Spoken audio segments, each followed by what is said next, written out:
जीव नुह मु प्रकृति ब्रह्म स्वरूप गोटे उदाहरण द्वारा बुझाऊँ पढ़ा नेक्स्ट श्लोक जो से श्लोक 16 नंबर ब्रह्माम्बुधौ तरंगत्वं किंचित भूत्वा विलीयते ब्रह्मावर्ते स्फुरस्यद्य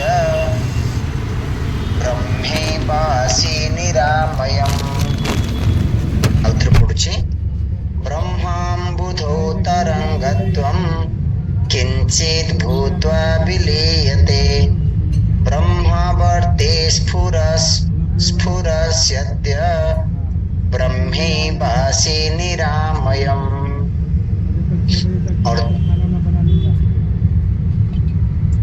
ये जो आत्मतत्व समुद्र सहित तुलना कराई ब्रह्म अम्बुधि अम्बुधि माने समुद्र तो जेपरी समुद्र रे ढेउ गुड़ाक कौन हुए उत्पन्न हुए एवं फाइनली ढेउ गुड़ाक समुद्र लीन हो जाए से परि भाव रे अर्जुन तुम्हें होच गोटे ढेउ कोठी ना ब्रह्म रूपी समुद्र रे आर अर्थ कौन आज्ञा प्रकृति समुद्र आउ ढेउ दीटा अलग जिनस कि ना से भली भाव रे जो ब्रह्म आ मु माने जो आत्मा आ ब्रह्म तो ब्रह्म हूँ समुद्र भली आ मु हूँ ढेउ भली तो आमे कहा को खोजिया पे साधना करुचे ना ब्रह्म को पाइबा पे साधना करुचे जब आमको पचारा जे आपण माने काहे क्लास सुनछन स्वामी जी आज्ञा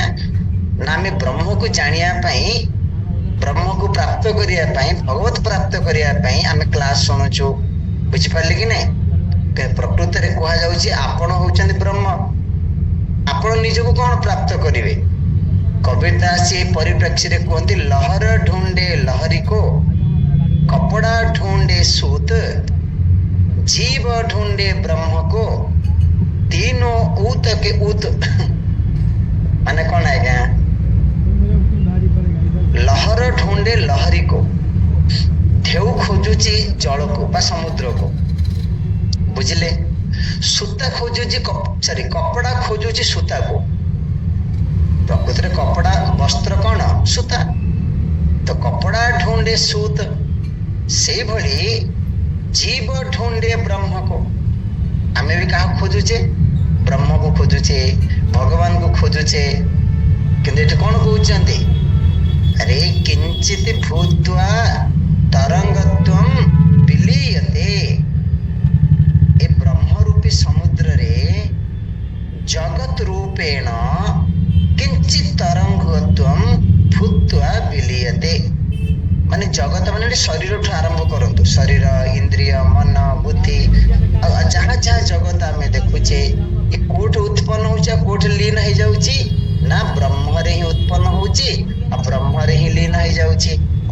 सेथि पई कोन करिया दरकार अद्य अद्य माने वर्तमान वर्तमान माने कोन आज्ञा बोधमय बोध समय जेते बेले आपण ज्ञान प्राप्त करिवे बुझुछंदी नै टॉपिक कोन जेहेतु ब्रह्म रूपी समुद्र रे आमे हो जो गोटे ढेउ ब्रह्म रूपी समुद्र रे ए जगत केते केते गुडी ढेउ आसे ना तो ये जगत मध्य उत्पन्न हुए लीन हुए उत्पन्न हुए लीन हुए बुझी पारले तो सेथि कौन करिया दरकार अद्य अद्य माने वर्तमान वर्तमान माने टाइम नहीं वर्तमान माने ज्ञान समय जिते बेले आपण को ज्ञान प्राप्ति हबो केते बेले आज्ञा श्रवण समय नहीं एबे आमे माने ज्ञान सुनुचे से ज्ञान को अनुभव करूने से भलिया माइंड तयारी ही करने देखंतु आपणकर आखि अछि आपनक सामने गोटे वस्तु अछि किंतु आमे देखि पारुने माने प्रॉब्लम कोन कोंतु आखि तो अछि ना आखि आनिया दरकार नै सामने गोटे वस्तु भी अछि किंतु मु देखि पारुनी माने आखि रे किछि प्रॉब्लम अछि न कि नै सेही भली मते कहंतु आत्मा अछि कि नै आत्मा अछि ज्ञान सुनुचंती कि नै सुनुचे उपनिषद शास्त्र अछि कि नै अछि आ जो ज्ञान शुणुचे मन रे अंतःकरण रे शुणुचे शुणुचे ताहले काहेकि ब्रह्म को आमे वर्तमान देखुने बा जानुने। आत्मा भी अच्छी, आत्मा को जानिबा पे जो इंस्ट्रूमेंट ताहा भी अच्छी, किंतु काहेकि जानि परुने आ किछ प्रॉब्लम अछि। बुझि परले कि नहीं? खाली सुनिबा ब्रह्म ज्ञान नहीं जाहाटी कहउचंती, ताहले ब्रह्म को अनुभव करिबा, प्रैक्टिकली मु से आत्मस्वरूप बोली जानिबा। गतकाली आम देखुले ना जेमिति गोटे आत्माकार वृत्ति आम माइंड सब बेले चलिबो। वर्तमान आत्मा थिले भी आत्माकार वृत्ति नाही, संसार वृत्ति अछि, हां कि नहीं? तेते ब्रह्मावर्ते त्वं स्फुरसि। अर्जुन तुम्हें प्रकृति रे ब्रह्म आवर्त, आवर्त माने बुझछन व्हिर्लपूल पानी रे आपण देखिथि बडे भौरी भौरी थाए, माने कोन से भौरी रे जल ही जल अछि आज्ञा। ब्रह्मावर्त माने कोन? अर्जुन तुम्हें ब्रह्म रूपी जो व्हिर्लपूल, ब्रह्म रूपी जो कोन अछि, ब्रह्म रूपी जो चक्कर अछि, त्वं स्फुरसि, तुम्हें स्फुरण होच। अतः तुम्हें ब्रह्म ठारू अलगा नुह, त्वं निरामय ब्रह्म एव। माने ब्रह्म माने गॉड आज्ञा, भगवान गॉड परमात्मा, आत्मा माने जीव, जनरली अंडरस्टैंडिंग। किंतु एठी कोन कहउचंती? त्वं ब्रह्म निरामय एव। तुम्हें होच से ब्रह्म, माने ब्रह्म और तुम्हें अर्जुन ये दीटा तत्व नहीं। ऐसे ब्रह्म को निरामय बोली कहगला। निरामय माने कौन आज्ञा? आमय माने सरो दुख। तो ब्रह्म रे कौन से दुख नहीं, कौन से संसार प्रॉब्लम नहीं। हाँ, तुम्हें हो से ब्रह्म, तो मोटे कौन नहीं आज्ञा? संसार नहीं, प्रॉब्लम नहीं, दुख नहीं। किंतु वर्तमान आमर अनुभव कौन? दुखी स्वामी जी, दुखी, एते प्रॉब्लम अच्छे। किंतु उपनिषद बारंबार बारंबार कहूची तुम्हें निरामय ब्रह्म एव। तुम ठारे कौन सी प्रॉब्लम नहीं, संसार नहीं, दुख नहीं, ताकू रियलाइज करो। नेक्स्ट श्लोक। यावत् काल क्रिया देश त्वं अहं यावत् सैनिका इव ब्रह्मणि परिस्पन्दा इव नात्र सदसत् असौ भ्रम। आउत्र पढ़छे यावत् काल क्रिया देश त्वमहं यावत् सैनिका इव ब्रह्मणि ते परिस्पन्दा नात्र सदसत् असौ भ्रम। कौन कहउचंती? ए सब गुडाक होची जगत। कौन कौन? काल, क्रिया, देश, त्वम, अहम, इव। माने कौन कहया चाहूचंती? काल माने समय, क्रिया माने कर्म, देश माने स्थान, त्वम अहम इदम एहा ताहा मु से, एतिकी तो जगत। आ कौन अच्छी कहले?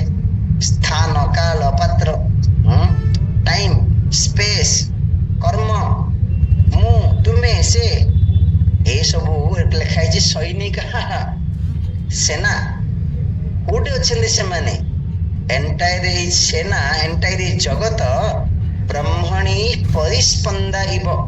परिस्पंद माने कौन आज्ञा? चलन, मूवमेंट। सेपरी ब्रह्म रे गुडाक कौन अच्छे देखा जाउछंती। देखंतु जल रे बा समुद्र रे ढेउ कौन कहले? ब्रह्म रे ढेउ होची गोटे मूवमेंट, स्पंदन लिखाई। माने सतरे ढेउ बोली किछि नाही। पवन बहिला, जलटा कौन हैला? हलचल हैला।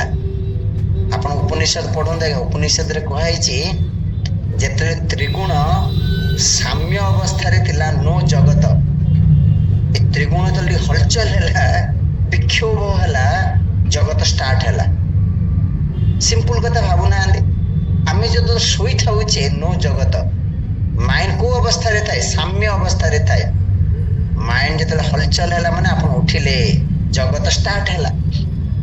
से भली भाव रे ଏ ଯୋଉ ଜଗତ ଆମେ ଯାହା ଯାହା ସମୟ ଟାଇମ ଦେଶ କାଳ ବ୍ୟକ୍ତି ବସ୍ତୁ ଯାହା ଯାହା ଆମେ ଦେଖୁଛେ ଏ କଣ କହୁଛନ୍ତି ବ୍ରହ୍ମରେ ଏଗୁଡାକ କେବଳ ଗୋଟେ ସ୍ପନ୍ଦନ ମୁଭମେଣ୍ଟ ଚଲନ ମାନେ କଣ ଆଜ୍ଞା ପ୍ରକୃତିରେ ସବୁ ନାହିଁ କିନ୍ତୁ ଆମେ ଗ୍ରହଣ କରିପାରୁନେ ଆକୁ ହଜମ କରିପାରୁନେ ଆମେ ଦେଖୁଛେ ଅନୁଭବ ପାଇଁ ଏକ୍ସପିରିଏନ୍ସ ପାଇଁ ଏଗୁଡାକ ଅଛି କିନ୍ତୁ କଣ କହୁଛନ୍ତି ପ୍ରକୃତରେ ନାହିଁ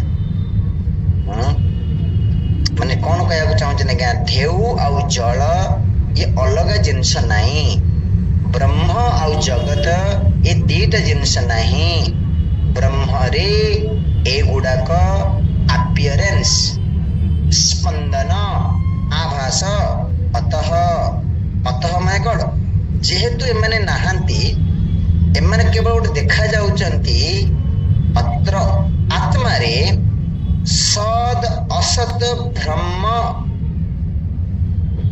ନସ୍ତଃ ଆତ୍ମାରେ ଏ ସତ୍ ଅସତ୍ ସତ୍ ମାନେ ସ୍ଥୂଳ ଅସତ୍ ମାନେ ସୂକ୍ଷ୍ମ ମାନେ ସିମ୍ପଲ ଭାଷାରେ ଜଗତ ଆଜ୍ଞା ବ୍ୟକ୍ତ ଅବ୍ୟକ୍ତ ଯେମିତି ଆମ ମନରେ ବୃତ୍ତି ଆସେ ଇଏ ହେଲା ଅବ୍ୟକ୍ତ ଏ ଦେହଟା ବ୍ୟକ୍ତ ତ ହୋଲ ୱାର୍ଲଡ ସୂକ୍ଷ୍ମ ଆଉ ସ୍ଥୂଳ ସେ କହୁଛନ୍ତି ବ୍ରହ୍ମରେ ଏଇ ସ୍ଥୂଳ ସୂକ୍ଷ୍ମ ମାୟା ଅବ୍ୟକ୍ତ ବ୍ୟକ୍ତ ନ କାହିଁକି ଏଇଗୁଡା କହୁଛି ଭ୍ରମ ଭ୍ରମ ମାନେ କଣ ଆଜ୍ଞା ଭ୍ରମ ମାନେ ଭୁଲରେ ଦେଖାଯାଉଛି ପୁଣି ରିପିଟ କରିବି ସେ ଉଦାହରଣ ଦଉଡିରେ ସାପ ଦେଖାଯାଉଛି ଆକୁ ହେଲା ଭ୍ରମ ସଂସାରକୁ ଜଗତକୁ କୌଣସି ରୂପେ ସତ୍ୟ ବୋଲି ଆମ ଶାସ୍ତ୍ର ମାନୁନି ଆଜ୍ଞା ଭ୍ରମ ଭ୍ରମ ଭ୍ରମ ଭ୍ରମ ମାନେ ଡେଲ୍ୟୁଜନ ଆପଣ ରଙ୍ଗଲି ଭାବି ଦେଇଛନ୍ତି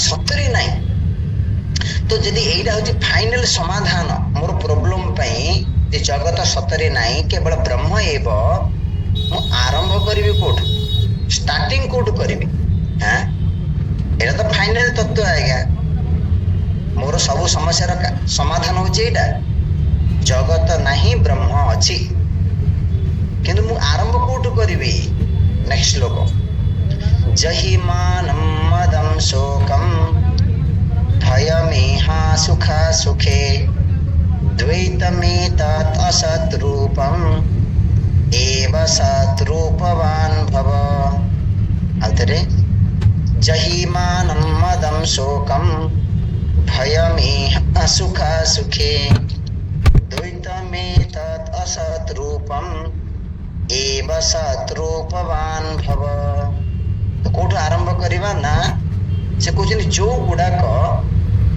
आम ज्ञान करेबा पई बा ज्ञान हेबा पई विघ्न सृष्टि करोछि माने आम आत्मस्वरूप आमको दूरे नहीं जाउछि से गुड़ा को त्याग कर माने ऑब्स्टिकल बाधा विघ्न कौन से गुड़ाक मानम मद भय इह सुख असुख द्वैत एमानकु जही माने त्याग कर कहीं आगे त्याग करिबा ना असत रूपम असत माने मिथ्या प्रकृति ना देखो एगुड़ा काम इम्पोर्टेंट कि नहीं एगुड़ा काम पूरा सत्य कि नहीं आमर लाइफ को जब डिस्कशन करे एगुड़ा ही आम लाइफ कौन सी ना प्रत्येक मुहूर्त कोटा ना कोटा आम यही थट था केतले मान अच्छी केतले मद अच्छी केतले शोक अच्छी केतले भय अच्छी केतले सुख अच्छी केतले असुख अच्छी दुख अच्छी ये तो आमर लाइफ से कहते एगुड़ा त्याग कर ओके मान माने कौन आज्ञा मान माने निजको निजे प्रशंसा करवा आत्मश्लाघनम आत्मनि पूज्यत्व भाव निजको निजे बड़ बोली भाविबा निजको निजे श्रेष्ठ बोली फील करवा अच्छी कि नहीं ताले स्वामीजी कौन कौन कहे स्वाभिमान रहा उचित कि नहीं सेल्फ रेस्पेक्ट समस्त सेल्फ रेस्पेक्ट रहा दरकार देखु बहुत समय जो मैंने पैसा थाए पावर थाए से अन्य मानक रेस्पेक्ट दियंतिनी किंतु सेमानंकर मध्य निजर सेल्फ रेस्पेक्ट अच्छी ସମସ୍ତେ ନିଜ ସ୍ୱାଭିମାନରେ ବଞ୍ଚିବା ଦରକାର। ଆମେ ତ କହୁଛେ ସମସ୍ତଙ୍କର ସ୍ୱାଭିମାନ, ସମସ୍ତଙ୍କର ଅଧିକାର, କିନ୍ତୁ କୋଉଠି ଆମେ ଦଉଛେ? ହଁ, ଯଦି ଆମ ପାଖକୁ ଟିକେ ପାୱାର ପଳେଇ ଆସିଗଲା, ଯଦି ଆମ ପାଖକୁ ଟିକେ ପଇସା ହେଇଗଲା, ଆମ ଚାରି ପାଖରେ ଥିବା ଲୋକଙ୍କୁ ଆମେ କେଉଁ ଭଳି ବ୍ୟବହାର କରୁଛେ? କିନ୍ତୁ ଭଗବାନ କହୁଛନ୍ତି ସ୍ୱାଭିମାନ ଭଲ କଥା, ସେଲ୍ଫ ରେସ୍ପେକ୍ଟ ଦରକାର, କିନ୍ତୁ ମାନ ମାନେ କଣ ଆଜ୍ଞା? ମୋ ପାଖରେ ସେ ଗୁଣ ଥାଏ ବା ନଥାଏ, ମୁଁ ନିଜକୁ ପୁରା କଣ କରୁଛି? ପ୍ରଶଂସା କରୁଛି ଦିନ ରାତି। କାହିଁକି ମୁଁ ନିଜକୁ ନିଜେ ପ୍ରଶଂସା କରୁଛି ଜାଣିଛନ୍ତି? ମୁଁ ଅନ୍ୟଠୁ ପ୍ରଶଂସା ଚାହୁଁଛି। ମୁଁ ମୋ ବିଷୟରେ କହିଲେ ସିନା ଅନ୍ୟମାନେ ଜାଣିବେ, ନହେଲେ ଅନ୍ୟମାନେ କେମିତି ଜାଣିବେ? ବହୁତ ସମୟରେ ଲୋକ ନିଜ ବିଷୟରେ ଏକା ନିଜେ କହି ହଉଥିବେ, ଆଜ୍ଞା ମୁଁ ସେୟା କରିଛି, ଏହା କରିଛି, ଏତିକି ଦାନ କରିଛି, ଏତିକି ଭଲ କାମ କରିଛି। ହଁ, ଗୋଟେ ସ୍ୱାମୀଜୀ ବଢିଆ ମଜା କଥା କୁହନ୍ତି। ଗୋଟେ ବୁଢୀ ମାଟେ, ହଁ, ବହୁତ ଗରିବ ଲୋକଟେ, ବହୁତ କଷ୍ଟରେ ସେ ସୁନାର 2ଟା ଚୁଡ଼ି କିଣିବା ପାଇଁ ଚାହିଁଲା। ଆଉ କଷ୍ଟରେ ପଇସା ରଖି ରଖି ରଖି ସୁନା 2ଟା ଚୁଡ଼ି କିଣିଦେଲା। ଆଉ ସେ ରାସ୍ତାରେ ସେ ହାତ 2ଟା ଏମିତି ଏମିତି କରି ଚାଲୁଛି। କାହିଁକି ନା ଲୋକମାନେ ଦେଖନ୍ତୁ ମୁଁ ସୁନା ଚୁଡ଼ି ପିନ୍ଧିଛି।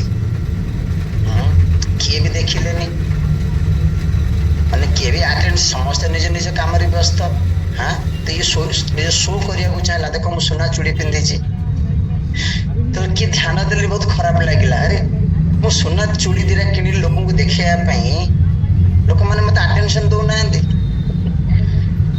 ପାର୍ଟି ମାନଙ୍କର ଲୋକମାନେ ନୂଆ ନୂଆ ଶାଢୀ, ନୂଆ ନୂଆ ଅର୍ଣ୍ଣାମେଣ୍ଟସ, ମେକଅପ, ଯଦି ତାଙ୍କୁ କିଏ ଦେଖିବ ହିଁ ନାହିଁ, ତାଙ୍କ ମୁହଁ ଫେଡ ଅଫ୍ ହେଇଯାଉଛି। ଏତେ ସଜ ଧଜ ହେଇକି ଆସିଥିଲି, ଟିକେ ଲୋକ ମତେ ଟିକେ ଦେଖନ୍ତୁ, ମୋ ଆଡେ କିଏ ଚାହୁଁ ହିଁ ନାହାନ୍ତି। ହଁ କି ନାଇଁ? ମାନ ମାନ ବୋଲେ ଆମେ ଦୁଃଖର କାରଣ ସବୁ କହୁଛନ୍ତି ଏଇଠି। ଦେଖନ୍ତୁ, ଯୋଉ ପର୍ଯ୍ୟନ୍ତ ଆମର ନିଜ ଉପରେ ନିଜର କନଫିଡେନ୍ସ ଅଛି, ଅନ୍ୟର ସାର୍ଟିଫିକେଟ ଦରକାର କି ଆଜ୍ଞା? ଆମେ ଦୁଃଖୀ କଣ ବି ହଉଛନ୍ତି ଜାଣିଛନ୍ତି? ମତେ କିଏ ପ୍ରଶଂସା କରୁନାହାନ୍ତି, ମତେ କିଏ ଭଲ ବୋଲି କହୁନାହାନ୍ତି। ହଁ, ମୁଁ ଏତେ କାମ କଲି ସଂସାର ପାଇଁ, ମୁଁ ଏତେ କଲି ପରିବାର ପାଇଁ, ଆପଣ କଲେ କଲେ ବୋଲି କିଛି ଟେକା ଟେକି କରୁନାହାନ୍ତି। ନାଇଁ, ଦରକାର ନାହିଁ। ସ୍ପିରିଚୁଆଲ ସାଧକକୁ ଏଇଗୁଡାକ ଦରକାର ନାହିଁ ଆଜ୍ଞା। ତ ମାନମ ତ୍ୟାଗ କର। ଦେନ୍ ମଦ, ମଦ ମାନେ ଗର୍ବ। ଧନକୁ ନେଇକିରି, ପଇସାକୁ ନେଇକିରି, ସ୍ତ୍ରୀକୁ ନେଇକିରି, ସ୍ୱାମୀକୁ ନେଇକିରି, ପୁଅକୁ ନେଇକିରି ଅଭିମାନ, ଗର୍ବ ଅଛି, ଅହଙ୍କାର। ତାର କଥା କହୁଛି ଆଜ୍ଞା, ଲୋକଟା ଅଭିମାନ କରୁଛି କି ନାଇଁ? ଶୋକ, ଶୋକ କଣ ପାଇଁ ଆସେ ଜାଣିଛନ୍ତି ନା? ମୋ ଲାଇଫରେ କାହିଁକି ଏମିତି ଘଟିଲା, ମୋ ଲାଇଫରେ କଣ ହବ? ତାକୁ ସଂସ୍କୃତରେ କୁହାଗଲା ୟତ୍ ଭାବି ତତ୍ ଭବତି ଏବ। ତମ ଲାଇଫରେ ଯାହା ଘଟିବାର ଅଛି, ତାହା ଆପଣଙ୍କ ଲାଇଫରେ ଘଟିବ। ଆପଣ ସାରା ଦୁନିଆଟାକୁ ଓଲଟେଇ ଦେଲେ ବି, ବଦଳେଇ ଦେଲେ ବି, ତାହା ନ ରହ ବୋଲି ମାନେ ନାହିଁ, ଆଉ ହେଇକିରି ରହିବ। ସେଥିପାଇଁ ମୁଣ୍ଡ ପିଟିବାର ଦରକାର ନାହିଁ, ଚିନ୍ତା କରିବାର ଦରକାର ନାହିଁ। ଯାହା ମୋ ଲାଇଫରେ ଆସୁଛି, ତାକୁ ସାମ୍ନା କର। ମୋ ଲାଇଫରେ ଏହା ହବ ବୋଲି ମୁଁ ଏବେଠୁ ଦୁଃଖୀ କାହିଁକି ହେବି ଆଜ୍ଞା? ବହୁତ ସମୟରେ ଆମେ ଦୁଃଖୀ ହେଇଯାଉଛେ, ହଁ, କାହିଁକି ଏମିତି ଘଟିଲା ମୋ ଲାଇଫରେ, କଣ ହେଇଯିବ, ମୁଁ କେମିତି ବଞ୍ଚିବି ସଂସାରରେ, ଏଡ ବଡ ସଂସାର। ଆରେ କୁଛ ନେହିଁ ହେ। ଦୁଃଖ ଆସିଲେ ବି ମାଇଣ୍ଡକୁ ଶାନ୍ତ ରଖନ୍ତୁ। ଆରେ ଯାହା ମୋ ଜୀବନରେ ଘଟିବାର ଅଛି, ଭୋଗିବାର ଅଛି, ମୁଁ ଭୋଗିବି। ଦୁଃଖ କାହିଁକି କରିବି? ଭୟମ୍, ଭୟ ମାନେ କଣ? ମୋର କିଏ ପଇସା ନେଇଯିବ, ମତେ କିଏ ମାରିଦବ, ମତେ କିଏ ଅପମାନ କରିବ। ମାନେ ଯେତେବେଳେ ଦ୍ଵିତୀୟ ଭାବ ଆସେ, ଅନ୍ୟ ଭାବ ଆସେ, ଏ ଲୋକଟା ମୋଠୁ ଅଲଗା, ସେତେବେଳେ ଭୟ ଉତ୍ପନ୍ନ ହୁଏ। ସେ କହୁଛନ୍ତି ଏକ ବ୍ରହ୍ମ ଯେତେବେଳେ ଅଛି, ଦ୍ଵିତୀୟ ନାହିଁ, ଦ୍ଵିତୀୟାତ୍ ବହି ଭୟମ୍ ଭବତି।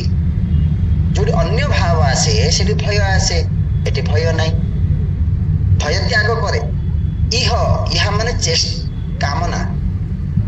ତ ଏହି ବ୍ୟକ୍ତି କାମନା ବି ତ୍ୟାଗ, ଭଗବାନ କିନ୍ତୁ କାମନା ବି ତ୍ୟାଗ କର। ମାନ, ମଦ, ଭୟ, ଦେନ୍ ଇହା ମାନେ କାମନା। ଆମର ଯୋଉ ଅନେକ କାମନା ଅଛି, କାହାକୁ ପୁତ୍ର କାମ, କାହାକୁ ସ୍ତ୍ରୀ କାମ, ତାକୁ ଧନ କାମ କାହାକୁ କଣ ଦରକାର ଆଜ୍ଞା, କିନ୍ତୁ ଆମ ସବୁ କାମନାର ମୂଳ କଣ ଜାଣିଛନ୍ତି? ଆମ ସବୁ କାମନାର ମୂଳ ସୁଖ କାମ। ଆମକୁ ସୁଖର କାମନା ଅଛି, ହଁ କି ନାଇଁ? କିନ୍ତୁ ଉପନିଷଦ କଣ କହୁଛି, ଶାସ୍ତ୍ର କଣ କହୁଛି? ଆରେ ସୁଖର କାମନା କଣ କରୁଛ? ତୁମେ ହଉଛ ସୁଖ ସ୍ୱରୂପ। ସୁଖକୁ ଇଚ୍ଛା କାହିଁ କରୁଛ? ସୁଖ ମତେ ଦରକାର ବୋଲି କାହିଁ କହୁଛ? ମାନେ ଗୋଟେ ଛୋଟ ଉଦାହରଣ ନେବା। ଜଣେ ମନେକର ବାପା ମା, ତାଙ୍କେ କଣ ଚାହାନ୍ତି କହିଲେ? ପୁରା ନୂଆରେ ବାହା ହେଇଛୁ, ଗୋଟେ ସନ୍ତାନଟେ ହେଲେ ଭଲ ହୁଅନ୍ତା, ପୁଅଟେ ହଉ ଝିଅଟେ ହଉ, ଏତେ ଦିନ ହେଲା ପିଲାପିଲି କିଛି ହେଇନି, ସ୍ୱାମୀ ସନ୍ତାନ ନାହିଁ। ମନେକର ଭାବନ୍ତୁ କନସିଭ୍ ହେଲା, ଗର୍ଭରେ ଧାରଣ ହେଲା, ନଷ୍ଟ ହେଇଗଲା, ଦୁଃଖ କି ନାଇଁ? ଦୁଃଖ। ଓକେ, କଷ୍ଟ କରିକିରି ଧାରଣ ବି ହେଲା, ଜନ୍ମ ବି ହେଇଗଲା, ଡେଲିଭରି ହେଲା, କଷ୍ଟ ନା ନାଇଁ? କଷ୍ଟ। ପିଲା ବଡ ହେଲା, ସୁସ୍ଥ ରହୁନି ସ୍ୱାମୀ, ଅସୁସ୍ଥ, ଦୁଃଖ। ସୁସ୍ଥ ବି ଅଛି, ପାଠ ପଢୁନି, ପାଠ ହଉନି ସ୍ୱାମୀ ଆମ ପିଲାର, ଦୁଃଖ। ଚଲୋ ଭଲ ପାଠ ପଢୁଛି, ଭଲ ମାର୍କ ବି କରି ରଖିଛି, ଆପଣଙ୍କ ପିଲା ଭଲ ସ୍କୁଲରେ କଲେଜରେ ଭଲ ପାଠ ବି ପଢୁଛି, ଜବ୍ ମିଳୁନି ସ୍ୱାମୀଜୀ, ମୋ ପିଲା ଏତେ ପାଠ ପଢିଲା, ଲୋକମାନଙ୍କ ଦୁଃଖ ଦେଖନ୍ତୁ ଘରେ ଘରେ, ଜବ୍ ଟେ ହଉନି, ନାଇଁ ଜବ୍ ହେଇଗଲା, ନୋ ପ୍ରୋବ୍ଲେମ, ଝିଅ ପିଲା ମିଳୁନାହାନ୍ତି, ଗୋଟେ ବାହା ହେବା ପାଇଁ ପୁଅ ପାଇଁ ଝିଅଟେ ମିଳୁନି, ଝିଅ ପାଇଁ ପୁଅଟେ ମିଳୁନି, ସିଏ ବି ଦୁଃଖ। ଚଲୋ ବାହା ବି ହେଇଗଲା, ବାହା ହେଲା ପରେ କଣ ନାତିଟେ ଆସୁନି ସ୍ୱାମୀଜୀ, ମାନେ ସେଇ ଷ୍ଟୋରି ପୁଣି ସେଇଠିକି ଆସିଗଲେ, ଦେଖ ତାହେଲେ ସ୍ୱାମୀଜୀ ଆମେ କର୍ତ୍ତବ୍ୟ କରିବୁନୁ? ଆପଣ ଏସବୁ ମନା କରୁଛନ୍ତି ଯେ, ଆମେ ମନା କରୁନୁ, ଶାସ୍ତ୍ର ବି ମନା କରୁନି। ଶାସ୍ତ୍ର ଆମର ଯୋଉ ଡ୍ୟୁଟି, ଆମର ପିଲାମାନଙ୍କ ପାଇଁ, ପରିବାର ପାଇଁ, ସ୍ତ୍ରୀ ପାଇଁ, ସ୍ୱାମୀ ପାଇଁ, ସମାଜ ପାଇଁ ଯାହା କର୍ତ୍ତବ୍ୟ ଅଛି, କର୍ତ୍ତବ୍ୟର ବିରୋଧୀ ନାହିଁ ଆଜ୍ଞା ଶାସ୍ତ୍ର। ଯେମିତି ରଙ୍ଗ କନସେପ୍ଟ ଅଛି, ଏହା ହେଇଗଲେ ମୁଁ ସୁଖୀ ହେଇଯିବି, ସେହି ଭ୍ରାନ୍ତ ଧାରଣାକୁ ଦୂର କର, ତୁମେ ତମ କର୍ତ୍ତବ୍ୟ କର। ବୁଝିପାରିଲେ କି ନାଇଁ? ତ କାମନା ତ୍ୟାଗ କର। এই ପରିପ୍ରେକ୍ଷୀରେ ଜଣେ ଟୀକାକାର ମାନେ କମେଣ୍ଟରେ ଲେଖିଛନ୍ତି, ସେ କୁହନ୍ତି ଜଣଙ୍କର ସ୍ତ୍ରୀ ଅସୁନ୍ଦର ହେଇଗଲା ବୋଲି ଦୁଃଖୀ ଆଜ୍ଞା, ଅସୁନ୍ଦର, ମୁଁ କୋଉଠି ତତେ ନେଇକି ଯିବି, ଚାରିଆଡେ ଲୋକ କଣ କହିବେ, ସ୍ତ୍ରୀ ଅସୁନ୍ଦର ମିଳିଲା ବୋଲି ଦୁଃଖୀ, ଆଉ ଜଣଙ୍କ ସ୍ତ୍ରୀ ସୁନ୍ଦର ମିଳିଲା ବୋଲି ଦୁଃଖୀ, କାହିଁକି? ପରିଶାନ, ସମସ୍ତେ ଚାହୁଁଛନ୍ତି ତାକୁ କୁଆଡେ ନେଇକି ଯିବ ସୁନ୍ଦର ସ୍ତ୍ରୀଟେ, ମାନେ ବିଭିନ୍ନ କମେଣ୍ଟରେ ଲେଖୁଛି ନା, ଆମ ଦୁଃଖର କାରଣ କଣ ଭାବନ୍ତୁ। ଏଇ ସବୁକୁ ଜଣେ ଆମ କାହିଁକି ସବୁ ଆମେ କହୁଛୁ ଆପଣଙ୍କୁ ଜାଣିଛନ୍ତି ନା, ଏଇ ସ୍ପିରିଚୁଆଲ ଜ୍ଞାନ ଦ୍ଵାରା ଆମ ମାଇଣ୍ଡକୁ ଏଜୁକେଟ କରିବାର ଅଛି। ମାନେ ସଂସାରରେ ସମସ୍ତେ ଗୋଟେ ପ୍ରକାର ହେବିଚୁଆଲ ଥିଙ୍କିଂ, ସମସ୍ତେ ଗୋଟେ ପ୍ରକାର ଯାହା ଭାବୁଛନ୍ତି, ଆମେ ହେଲେ ସେୟା ଭାବୁଛେ ଏବଂ ଆମେ ତାହା ଭାବି ଭାବି ଦୁଃଖୀ ହଉଛେ। କହୁଛେ ନାଇଁ ନାଇଁ ନାଇଁ, ସ୍ପିରିଚୁଆଲ ଜ୍ଞାନ ଦ୍ଵାରା ଆମ ମାଇଣ୍ଡକୁ ଟ୍ରେନିଂ କରାଅ, ଶିକ୍ଷିତ କରାଅ, ଏଜୁକେଟ କରାଅ, ଦେଖିବ ଏଇ ସବୁ ଛୋଟ ଛୋଟ ଜିନିଷ ଆମକୁ ଦୁଃଖ ଦବନି। ଦେନ୍ ସୁଖ ଅସୁଖ, ସୁଖ ଅସୁଖ ମାନେ ସୁଖ ଦୁଃଖ, ସୁଖ ଦୁଃଖକୁ ବି ତ୍ୟାଗ କର। ସୁଖ ଦୁଃଖ ଆମ ହାତରେ ଅଛି, ସୁଖ ଦୁଃଖ ମୋ ଲାଇଫରେ ଆସିବ କି ନାଇଁ ମୁଁ ଷ୍ଟପ୍ କରିପାରିବି କି ଆଜ୍ଞା? ନାଇଁ, ସୁଖ ଦୁଃଖ ଆସିବ। ଆଉ ସୁଖ ଦୁଃଖ ତ୍ୟାଗ କର ମାନେ କଣ?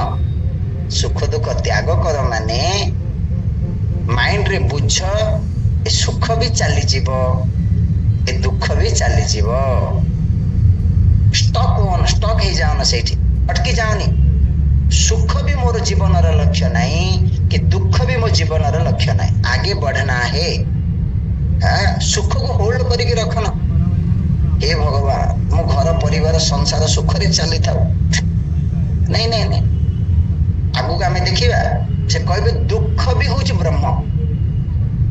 ଆମକୁ ବ୍ରହ୍ମ ଯଦି ଦରକାର, ଦୁଃଖରେ ବି ବ୍ରହ୍ମ ଅଛି କି ନାଇଁ ଆଜ୍ଞା? ତ ଦୁଃଖ ଯାଉ ବୋଲି କାହିଁକି କହୁଛନ୍ତି? ସୁଖଟା ବି ବ୍ରହ୍ମ, ଦୁଃଖଟା ବି ବ୍ରହ୍ମ, ତ ଦୁଃଖ ପାଇଁ ଆପଣ ପରିଶାନ କାହିଁକି ହଉଛନ୍ତି? ଦୁଃଖ ପଳେଇଯିବା ଦରକାର ଲାଇଫରୁ, ନାଇଁ? ଓକେ, ଏତତ୍ ଦ୍ୱୈତ ପ୍ରପଞ୍ଚମ୍, ଏ ଯାହା ଯାହା କହିଲେ ଏ ଦ୍ୱୈତ ପ୍ରପଞ୍ଚ, ଦ୍ୱୈତ ସଂସାର ଅସତ୍ ରୂପମ୍ ଜହି, ଏମାନେ ଅସତ୍ ବୋଲି ଭାବି କରି, ମିଥ୍ୟା ବୋଲି ଭାବିକି ତ୍ୟାଗ କର। ଦେଖନ୍ତୁ, ଯୋଉ ପର୍ଯ୍ୟନ୍ତ ସତ୍ୟ ବୋଲି ଭାବୁଥିବା ତ୍ୟାଗ କରିପାରିବାନି। ମିଥ୍ୟା ବୋଲି ଯେତେବେଳେ ଭାବିବା, ତ୍ୟାଗ କରିବା ପାଇଁ ଆମକୁ ବହୁତ ସହଜ ହବ, ହଁ କି ନାଇଁ? ଯେତେବେଳେ ମୁଁ ଜାଣୁଛି ସ୍ୱପ୍ନରେ ମତେ ମିଳିଥିବା ଟଙ୍କା ସତ ନାହିଁ, ମୁଁ ବସି ଭାବୁଛି, ସେଇଭଳି ଜାଗ୍ରତ ଅବସ୍ଥାରେ ଯାହା କରିବା କଥା ମୁଁ କରିବି, କିନ୍ତୁ ମାଇଣ୍ଡ ସେମାନଙ୍କ କଥା ଭାବିବ ନାହିଁ। ତାହେଲେ କରିବା କଣ? ତ୍ୱମ୍ ଏକଃ ସତ୍ ରୂପବାନ ଭବ। ତୁମ ଏକଃ, ତୁମ ସତ୍ ସ୍ୱରୂପ ଭବ ମାନେ ମାଇଣ୍ଡରେ ତୁମେ ନିଜକୁ ଏଇଭଳି ଚିନ୍ତନ କର, ମୁଁ ହଉଛି ଏକ, ୱିଥାଉଟ୍ ସେକେଣ୍ଡ। ଜଗତ ନାହିଁ, ମୁଁ ହିଁ ଅଛି। ମୁଁ ହଉଛି ସେ ଚୈତନ୍ୟ ସ୍ୱରୂପ ଆତ୍ମା। ଅର୍ଜୁନ ତାପରେ ପ୍ରଶ୍ନ କରିବ, ଭଗବାନ ଏଇଟା ମୋର ପ୍ରୋବ୍ଲେମ ନାହିଁ, ତାହେଲେ ପ୍ରୋବ୍ଲେମ କଣ? ନା ମୋର ପ୍ରୋବ୍ଲେମ ହଉଛି ଅଲଗା। ମତେ ଏମାନଙ୍କୁ ଯୋଉ ମାରିବାକୁ ପଡିବ, ଏମାନେ ମୋର ପୂଜ୍ୟ, ପୂଜାର୍ହ, ଯୋଉମାନଙ୍କୁ ମୁଁ ରେସ୍ପେକ୍ଟ ଦେବା କଥା, ସମ୍ମାନ କରିବା କଥା, ଆଦର କରିବା କଥା, ସେମାନଙ୍କୁ ମତେ ମାରିବାକୁ ପଡିବ। ତାପରେ ଶ୍ଲୋକରେ କହିବେ, ଯଦି ସବୁ ହଉଛି ବ୍ରହ୍ମ, ଏ ମାରିବା ବି ହଉଛି ବ୍ରହ୍ମ, ଏ ଦୁଃଖ ବି ହଉଛି ବ୍ରହ୍ମ। ତ ସେଇ ଦୁଃଖରେ ବି ତୁମେ ବ୍ରହ୍ମକୁ ଡିସ୍କଭର କର। ଦୁଃଖ ଆସିଲେ ଦୁଃଖରୁ ପଳେଇବା ପାଇଁ ଚେଷ୍ଟା କରନ, ସେ ଦୁଃଖକୁ ବି ବ୍ରହ୍ମ ବୋଲି ଭାବ। ବୁଝିଲେ କି ନାଇଁ? ପଢିବା ତାପରେ ଶ୍ଲୋକ। ପୁରୁଷୋକ୍ଷୋ ହୀନନାଂ ଚ କ୍ଷୟେଣାନୁଭବାତ୍ମନା ବ୍ରହ୍ମଣା ବ୍ରୂହିତଂ ଶୁଦ୍ଧଂ ବ୍ରହ୍ମ ବ୍ରହ୍ମମୟଂ କୁରୁ। ଓକେ, ପୁରୁଷ ଅକ୍ଷହୁଣୀନାଂ ଚ କ୍ଷୟେଣ ଅନୁଭବାତ୍ମନା, ମାନେ ଅକ୍ଷହୁଣୀ ମାନେ ଆଜ୍ଞା ଯୋଉ ସେନା, 11 ଅକ୍ଷହୁଣୀ କୌରବ ମାନଙ୍କର, ଏମାନଙ୍କର 7 ଅକ୍ଷହୁଣୀ ମାନେ ନମ୍ବର, ଏକ ଅକ୍ଷହୁଣୀରେ କେତେ ସେନା ରୁହନ୍ତି, ତ ସେ କଥା ଏଠି କୁହାଯାଇଛି, ଗୀତାରେ ବି କୁହାଯାଇଛି। ମାନେ କ୍ଷୟେଣ ଅନୁଭବାତ୍ମନା, ତୁମେ ଯୋଉ ଏକ୍ସପିରିଏନ୍ସ କରୁଛ ଯେ ଏତେ ଗୁଡିଏ ସେନା ଯେତେବେଳେ ମରିଯିବେ, କ୍ଷୟ ମାନେ ନଷ୍ଟ ହେଇଯିବେ, ସେଇ ଯୋଉ ଦୁଃଖ, ସେଇ ଯୋଉ କଷ୍ଟ, ସେ କହୁଛନ୍ତି ବ୍ରହ୍ମଣା ବ୍ରୂହିତ, ବ୍ରୂହିତ ମାନେ ବିସ୍ତାର, ମାନେ ସେଇ ଯୋଉ ବିନାଶ, ସେଇ ଯୋଉ ଯୁଦ୍ଧ, ସେଇ ଯୋଉ କଷ୍ଟ, ମାନେ ଖରାପ ଜିନିଷ ବି ହଉଛି ବ୍ରହ୍ମ। ବହୁତ ସମୟରେ ଲୋକ କୁହନ୍ତି, ଭଗବାନ ଏତେ ନିର୍ଦ୍ଦୟୀ କଣ ପାଇଁ? ଏବେ ଯେମିତି ପ୍ଲେନ କ୍ରାସ ହେଇଗଲା, କି ନହେଲେ ମନେକର ବନ୍ୟା ଆସିଲା, ବିନାଶ ହଉଛି, କଷ୍ଟ ହଉଛି, କିଏ ମରି ଯାଉଛନ୍ତି, ଆମେ କଣ ବୋଲି ଭାବୁଛେ କହିଲେ? ଏ ଠିକ କଥା ନାହିଁ। ଏ ତ ସାଧାରଣ ଲୋକ କହୁଛନ୍ତି, ଆପଣ ବି କହିଲେ କଣଟା ବଡ କଥା ହେଲା? ଶାସ୍ତ୍ର କଣ କହୁଛି? ବ୍ରହ୍ମଣା ବ୍ରୂହିତ ବ୍ରହ୍ମ, ମାନେ you look at entire destruction in form of Brahma. ବିନାଶ ବି ବ୍ରହ୍ମ ବୋଲି ଜାଣ, ବ୍ରହ୍ମ ରୂପରେ ଦେଖ। ବ୍ରହ୍ମ ବ୍ୟତୀତ ଆଉ କିଛି ନାହିଁ। ବ୍ରହ୍ମ ଏବ ବ୍ରହ୍ମମୟଂ କୁରୁ, ତୁମ ମାଇଣ୍ଡକୁ ଏହି ଜ୍ଞାନ, ଏହି ଆଟିଚ୍ୟୁଡ, ଏହି ବ୍ରହ୍ମମୟ କରି କରି କଣ କର? ଯାହା କରିବା କଥା କର। ମାନେ କଣ? ଯାହା ଅନଆଭଏଡେବୁଲ, ଯାହା ଆପଣ ଆଭଏଡ କରିପାରିବେନି, ଯାହାକୁ କିଛି କରିହବନି, ଆକ୍ସେପ୍ଟ କର। କେଉଁ ରୂପରେ? ବ୍ରହ୍ମ ରୂପରେ। ବ୍ରହ୍ମ ଦୃଷ୍ଟିରେ ସବୁକୁ ଦେଖ, ଆଉ ଯାହା କରିବା କଥା କର। ନେକ୍ସଟ ଶ୍ଲୋକ, ମାନେ ଯାହା ଆମ ସାମ୍ନାରେ ଆସୁଛି ତାକୁ ଗ୍ରହଣ କର ଆଜ୍ଞା, ତା ସହିତ ହିଚକିଚା ନାହିଁ, ଟକରାହଟ ନାହିଁ। କାହିଁକି ମୋ ଲାଇଫରେ ଏମିତି ଘଟିଲା, ନାଇଁ, ଇଜିଲି ଶାନ୍ତ ମନରେ accept, everything is okay।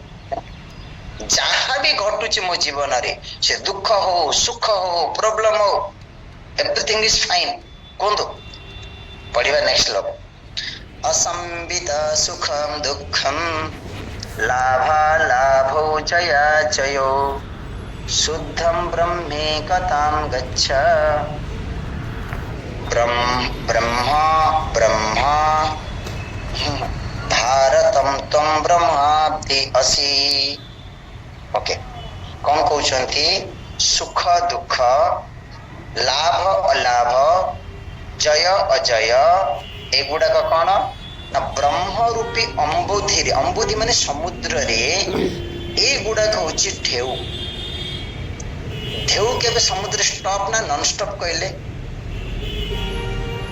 समुद्र रे जो ढेउ आसुची गोटे ढेउ आसी स्टॉप हो गला non stop continue one after another गोटे परे गोटे हाँ कि नहीं से भली ए ब्रह्म रूपी समुद्र रे जो सुख दुख लाभ अलाभ जय अजय ये क्या है ढेउ। हाँ ये आसीबो आसीबो आसीबो चलिबो तो तुम्हें कौन कर असंविदम माने डोंट केयर फॉर देम ता विषय बेसी चिंता करन बेसी भावन कि सत कहबा ना हमर होल डे डिस्कशन कौन कहले सुख नले दुख नले लाभ नले अलाभ नले जय नले पराजय हाँ कि नहीं हमर होल डे दिन डिस्कशन होची शास्त्र कहूची ए विषय भावन दिन राति ए विषय चिंता करन कहीं कारण जेते बेले आमे ए देह सहित तादात्म्य करूचे देह को मु बोली भावुचे एगुड़ा को मोर बोली भावुचे एगुड़ा को सत्य बोली भावुचे एगुड़ा आम पूरा इम्पोर्टेंट हो जाउची। चल कौन करियो पड़िबो शुद्ध ब्रह्म एकताम गच्छ गच्छ माने प्राप्त कर निजको से ब्रह्म सहित आइडेंटिफाई कर ब्रह्म सहित एक हुआ जो ब्रह्म रे जगत देखा जाउची भारत त्वं ही ब्रह्मा अवधि असि तुम्हें ढेउ नहीं तुम हो ब्रह्म रूपी अवधि अवधि माने समुद्र। हाँ समुद्र कहर अर्थ कौन आएगा ब्रह्म को समुद्र समुद्र बारंबार ये कहुई माने समुद्र कौन थाए जल ही जल थाए वाटर एंड वाटर ओके। से भी ब्रह्म समुद्र कहबार अर्थ ब्रह्म व्यतिरेक आउ किछि नाही संसार रे अप्स डाउन जो ढेउ उठुची पड़ुची हम लाइफ रे उत्थान पतन नहीं गए लाइफ रे जो उत्थान पतन भी होची ए ढेउ रूपी उत्थान पतन ये भी ब्रह्म जेमिति समुद्र रे जल समुद्र ही ढेउ रूप रे उत्थान पतन होची ए ब्रह्म रूपी समुद्र रे ए जीवन रे जो ढेउ सुख दुख लाभ अलाभ ये क्या है ब्रह्म एव ये सतना मिछ कहले ये तो बढ़िया ज्ञान। तो यही ज्ञान को प्राप्त कर जो आएगा देखा जाएगा। तो अपन किसी टेंशन है लाइफ आने दो जो भी होगा देखा जाएगा। चलो नेक्स्ट श्लोक टाइम तो हेगलानी आ गोटे श्लोक पढ़िबा लाभ लाभ सम भूत्वा भूत्वा नूनं न किंचन खंडिबातवत् इव अस्पंदे प्रवृत्तं कार्यमाचर। से कौन कहउचंती लाभ अलाभे सम भूत्वा माने ए लाभ अलाभ माने कौन आज्ञा जो प्रतिकूल अनुकूल क्षति लाभ जय पराजय मान अपमान ये सब लिखाई समभूत्वा माने डोंट रिएक्ट माइंड को काम शांत रख रिएक्टिव कहनी कहीं स्वामी जी कारण ये सब हूँ कर्मफल यदि ये व्यावहारिक दृष्टि देखा आ कर्मफल केमिति आसिला किए देला ना ईश्वर देले।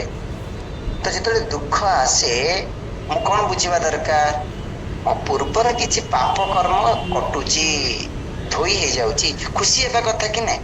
ଜଣଙ୍କ ଦେହରେ ରୋଗ ଆସିଛି, ଜଣେ ଅପମାନ କଲା, ଜଣେ ଧୋକା ଦେଲା, କଷ୍ଟ ଆସିଛି ଆଜ୍ଞା ଲାଇଫରେ, କେଉଁ ରୂପରେ ଆମକୁ ଗ୍ରହଣ କରିବା ଦରକାର? ଯେ ପୂର୍ବର ଯୋଉ କିଛି ବଣ୍ଡଲ ଥିଲା ତାକୁ ତ କେବେ ହେଲେ ଭୋଗିଥାନ୍ତି, ଏବେ ଭୋଗିଦେଲି, ଖୁସି ହେଇଯିବା କଥା। ଦେଖନ୍ତୁ, ଏହି ଜ୍ଞାନ ହିଁ ଦୁଃଖରେ ବି କଷ୍ଟରେ ବି ହସ ଦବ। ମୋ ଶରୀର ପୀଡା ହଉଛି, ବହୁତ ବଡ ପ୍ରୋବ୍ଲେମ ମୋ ଘରେ ଚାଲିଛି, କିନ୍ତୁ ମୁଁ କଣ କହୁଛି? ନାଇଁ କୁଛ ନାଇଁ है, ସବୁ ଠିକ है, କହିପାରିବା ଆମେ?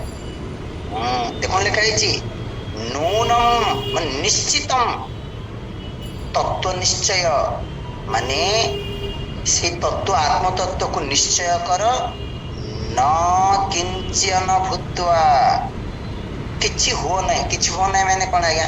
ଜଗତର କୌଣସି ବି ବସ୍ତୁ ସହିତ ଆଇଡେଣ୍ଟିଫାଇ କରନ, ସେ ସୁଖ ଆସୁ କି ଦୁଃଖ ଆସୁ, ଅସ୍ପନ୍ଦୀ ଭବ,